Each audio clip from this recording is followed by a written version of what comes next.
बहुत समय पहले की बात है। उत्तर भारत के एक छोटे से गांव में विजय नाम का एक युवा रहता तथा वह बचपन से ही हनुमान जी का भक्त था।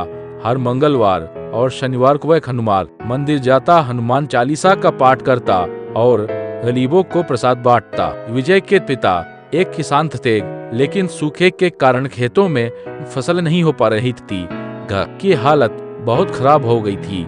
विजय पढ़ाई में होशियार था, लेकिन एक पैसों की कमी के कारण उसका स्कूल भी छूट गया। एक दिन उसकी माँ ने कहा, बेटा अब मंदिर जाना बंद कर दे, वहाँ जाने से पेट नहीं भरता। लेकिन विजय ने शांत भाव से कहा, हनुमान जी कभी अपने भक्त को निराश नहीं करते, वो सब देख रहे हैं। एक विचित्र स्वप्न। एक रात विजय को स्वप्न आया।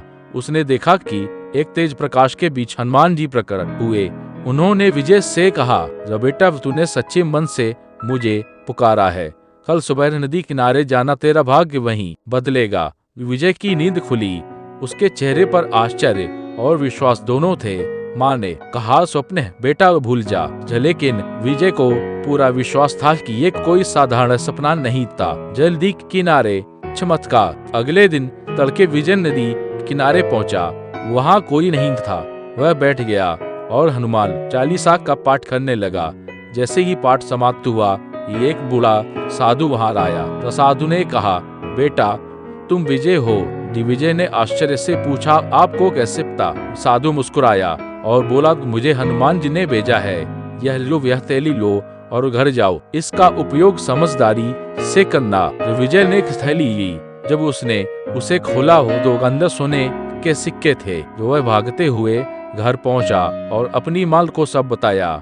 माँ की आंखों में आंसू थे। उन्होंने कहा, बेटा तू सच्चा भक्त है, सच में हनुमान जी ने तुझ पर कृपा की है। समृद्धि का समय। उन सिक्कों की मदद से विजय ने पहले अपने घर की स्थिति सुधारी, फिर पढ़ाई में 2 बार प्रवेश लिया।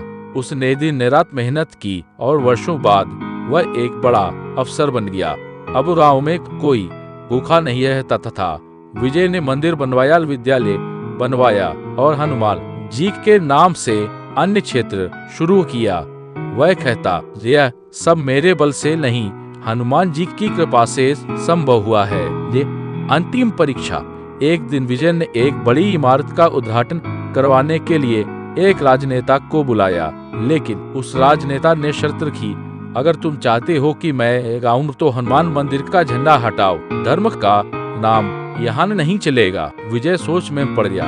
एक और उसका वर्षों का सपना था, दूसरी ओर उसका धर्म। विजय ने रात को फिर प्रार्थना की है, पवन पुत्र मुझे सही मार्ग दिखाओ। उसी रात एक शक्तिशाली आंधी आई।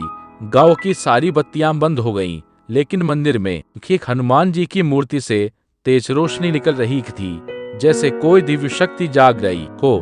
लोग डर गए, लेकिन विजय निडरता से मंदिर पहुंचा और वहीं बैठकर प्रार्थना करने लगा।